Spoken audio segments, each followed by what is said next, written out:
Okay, so we'll carry on and do some progressively harder questions in terms of how they apply to our chain rule.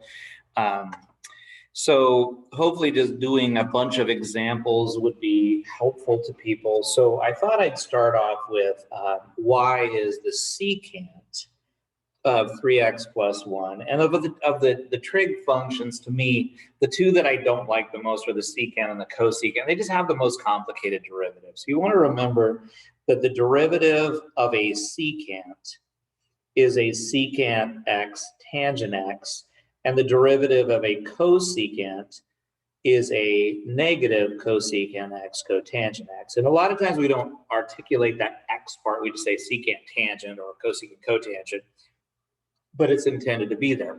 So keep in mind, when we started this process, we went ahead and started this way, and I kind of wanted to emphasize this at least one more time just to make sure this is clear, that I would make u in the composite 3x plus 1, which would make du dx, or the rate of change of u with respect to x, 3. Not particularly hard. And then I could say then that y is equal to the secant of u. Now we have a simple secant. It doesn't look like a composite anymore. And I could just employ this thing right here, and I would know then that dy du is secant u tangent u. Again, just using the letter u instead of the letter x. Now, of course, if we take the product of du dx and dy dx, I would in fact get dy dx. So dy dx is equal to secant u tangent u times 3. But of course, we're not going to use that u. We need to go back and plug in the original problem. So it is the secant of 3x plus 1 tangent of 3x plus 1 times the 3. And we usually, if there's just a coefficient, we usually put that in the front as our value of dy dx, also known as f prime of x.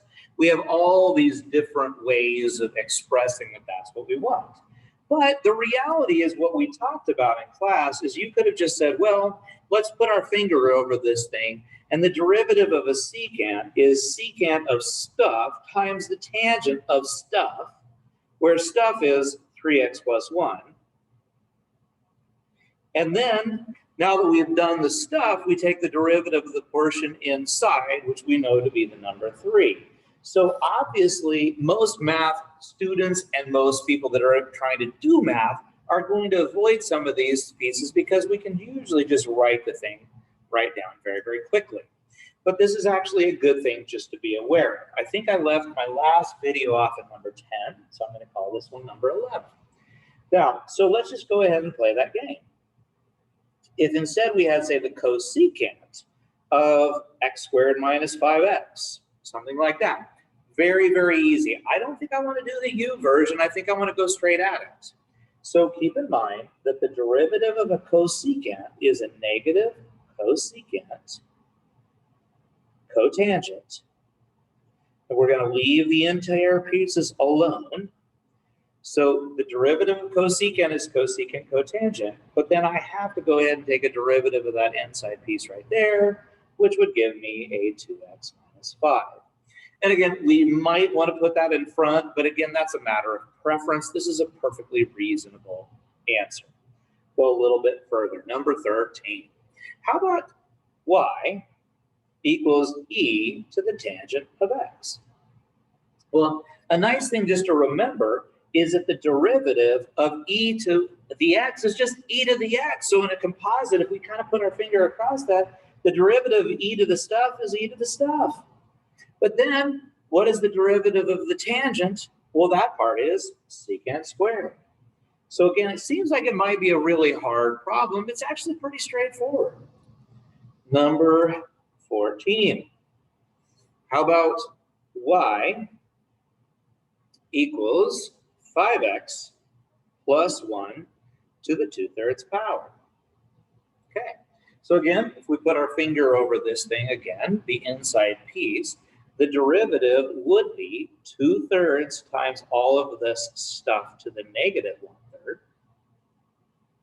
So I did, the derivative of Bob is negative 1 2/3 of 5x plus 1 minus 1/3.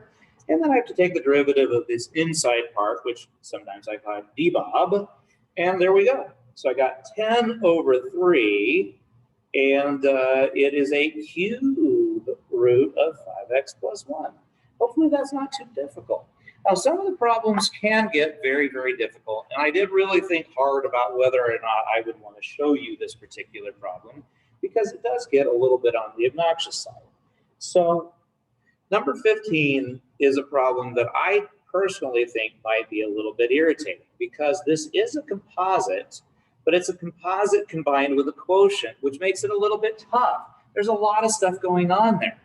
So again, if we put our finger over the inside, we would have 1/4 of all of those things raised to the minus 3/4 power, because that's just power rule. Of course, leaving that interior piece alone. But the problem is, when we go then to attack that interior piece, we now need to do our quotient rule. And that, of course, is going to be low, d high, minus high, d low. There's high, d low. Then we square the bottom, and away we go. Okay, now that looks like a lot. But here's the part that gets really tricky to me, is like, well, can I clean it up a little bit? Because that looks like kind of gross, and it feels like we should be able to do a few things. And there is some stuff that we could do. So I'm going to take a few minutes to see what I can do to improve what this looks like. So I know that I've got this. I know that I've got a 4th root of 2x over 4x minus 3 quantity cubed in the bottom. I got to be a little bit careful about that, because it's to the 3/4 power, and it was in the bottom because it was negative. I still have this 4x minus 3 quantity squared in the bottom as well. But if you look at the top, I have 8x's here, and I lost 8x's right there, so those cancel, and I ended up with minus 6.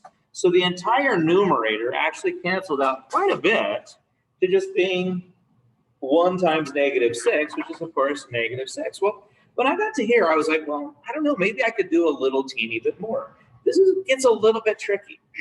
So we're going to see if I can make this make sense. I'm going to reduce the 6/4 to 3/2. And there's one other little piece that I'm going to try to do. Now, keep in mind, from your days in other classes, when you are simplifying radicals, remember, you could pull things out if you had that pair. You know, like if the square root of 32 was 4 roots of 2, because you had 2 4s and a 2, because 4 times 4 times 2 is 32. So I pulled out that pair. But this is an interesting thing. That means I had to get 4 of a kind to pull this piece out, which means if I chose to bring it back in, I actually have 8 of these things on the inside. Now, this is the part that's I'm a little bit worried about. If you took the 4th root of something to the 8, you would actually get that value squared, because if you have 8 of them, you have 2 4-of-a-kinds playing. Now, again, that may seem weird. Why am I bringing it back into the root? And I'm doing it because look right here. I have 3 of those in the bottom and 8 of them in the top, which means I could do something to make it just a little bit better. I still have my 2x cubed, but right here, I have 8 of these 4x minus 3's on top, but I have 3 of them on the bottom, which means I have 4x minus 3 to the 5th. And I did feel like that was a slightly nicer answer of bad answers. I mean, it's definitely a bad, tough answer, but it was nicer than the one we had. Okay, let's go just one little step further, and then I think I will actually call this good. And so here is my last one, which is a little bit of foreshadowing to what's coming down the line. Let's say we had xe to the 7x. And I specifically wanted to bring that in because we have some things that happen often with specifically e to the x. So let's imagine that somebody said, okay, I don't just want y prime, I want y double prime. So that's what we're going to try to figure out is what is the second derivative of this thing? Now, of course, when we look at it, right from the get, we have a product rule.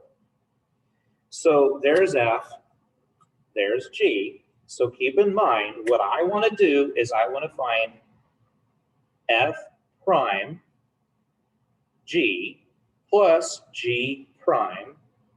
I should have written that above, sorry about that. Plus g prime f.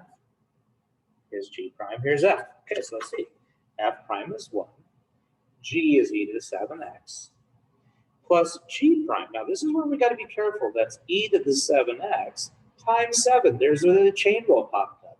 Because the derivative of e to the u is e to the u times the du dx, which would be 7. Now, this is the place where sometimes doing a little bit of work is very, very beneficial because I could just take the derivative right from here. This is fine. I could just keep going. But as it turns out, sometimes you're better off slowing it down just a little bit and saying, well, you know what? I would like to express y prime as e to the 7x times 1 plus 7x. Because notice these both have an e to the 7x involved. So if I factored that out, it became easier. So again, if we're going to be looking for y double prime, I didn't give myself quite enough room here. I have a brand new f prime g plus g prime f. But it was really difficult, and now it's not so bad because f prime, the derivative of e to the u is e to the u times du. Here is g. Plus g prime, well, the derivative of all of this stuff is just plain old 7 times the derivative of the first, which is e to the 7x. So g prime times f. Now, yet again, we actually have something that's pretty nice here because notice this term, all of this stuff has an e to the 7x in it and a 7. This stuff has a 7 and an e to the 7x as well. So if I factored out a 7 and an e to the 7x, all that's going to be left in this first chunk is 1 plus 7x. And in fact, I took everything out of this, which I have a placeholder 1, so that when I distribute it, I get it back. So here is y double prime. Now that seemed like it was probably going to get pretty rough, but the fact that I was able to factor that e to the 7x out of both actually made the problem a little bit easier. So hopefully that was helpful. Hopefully you can pause things and look back and reflect on them, and that would be helpful to you as we do harder and harder problems. Okay, see you back in class. Bye-bye.